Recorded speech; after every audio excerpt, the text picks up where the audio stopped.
Foxes on the Bellarine are a major issue and have a major impact on the environment, mostly on native animals. So bird species in particular are affected when they're nesting. Foxes can attack their nests, they can attack the birds, and that's how this project has come about.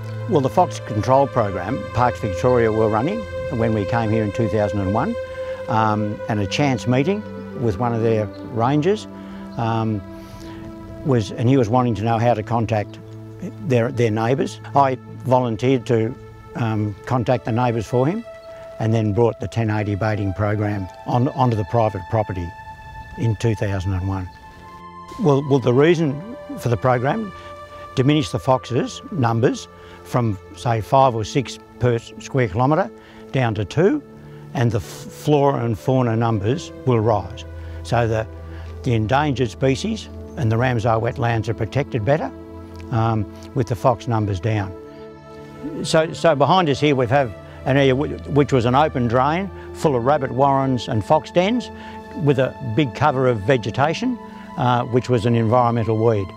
An excavator came in, and in 4 hours we got rid of the drain, got rid of the dens and harbour, and we got a bit of firewood too. So we just come to one of our permanent bait stations. At the moment it's closed and we're looking for evidence for foxes or cats. Looking down on the sand, and we can see evidence of some tracks through the site. At the moment we're not sure whether that's a cat or a fox, a young fox, due to the size of the prints. And so we'll set up a camera to monitor that and then evaluate what we'll do next.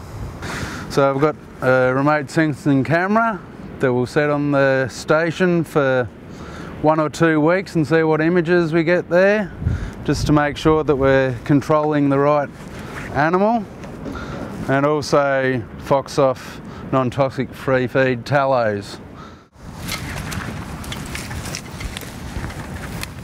So generally when we're having a look at the fox prints or tracks in the sand, we can define what animal it is by whether it has a claw imprint or a non-claw imprint.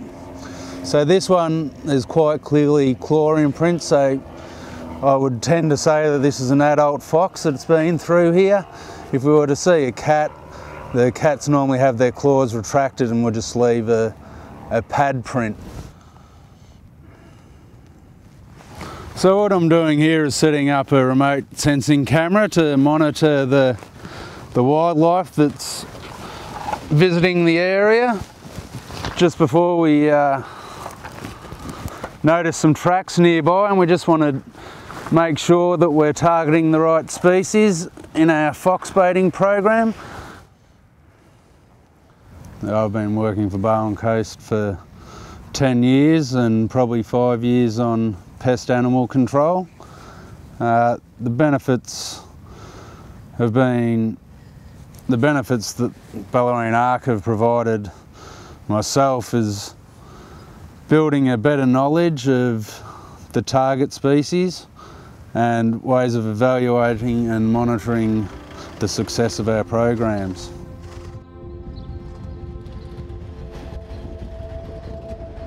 When Jenny and I first found this property, we wanted this place to be more than a farm.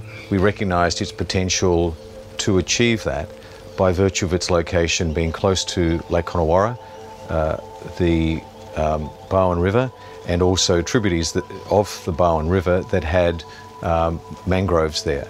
But on taking on a project such as this, you have a variety of issues to deal with, and the Bellarine Landcare Group provided the opportunity to participate in the Bellarine Ark 2 project, and that provided not only funding but expertise, which also introduced Parks Victoria to be able to take on a project such as removal of the gorse along the escarpment, which was substantial, and in doing so it removed fox and rabbit habitat.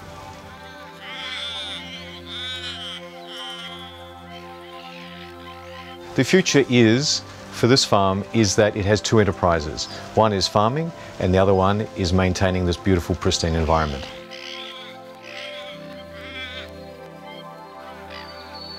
My involvement with the Bellarine Arc project was principally around doing a survey of a species of bird called the masked lapwing. We needed a bird that was very easy to monitor, and it's a ground nesting bird, and so the lapwing was chosen. Ground nesting birds are particularly vulnerable to fox predation. I guess the main thing about the masked lapwing monitoring program that we wanted to see was whether they were in fact affected by fox predation at all, because there hadn't really been anything in the past done along those lines. So we actually used infrared cameras and placed those cameras on the nests for the whole of the gestation period. So it was about 3 weeks basically that those cameras sat there, and they were checked every couple of days. And we had footage of foxes stealing the eggs, generally very close to hatching, the day before or 2 days before hatching. Look, I think it's going to be really difficult to eradicate foxes from an area completely, but it's certainly possible to manage the numbers better than have been in the past. And I think the greater awareness that's drummed up in the community as well can only help that cause. If we don't manage them, we probably will end up with very few ground nesting birds in particular. They'll go the same way as the small mammals have around this area. Well, hopefully with the work that we've done with private landholders in particular, who may not have that expertise in managing a pest animal like foxes, hopefully the work that we've done will continue with them into the future, and this ongoing management. And if we've removed major amounts of harbour on their properties, that they continue to manage that weed issue and reduce the habitat for foxes, and continue with the baiting programs. And hopefully in the future, as a Landcare Group, we'll be able to provide further support for them financially, and as well as provide them up-to-date management advice.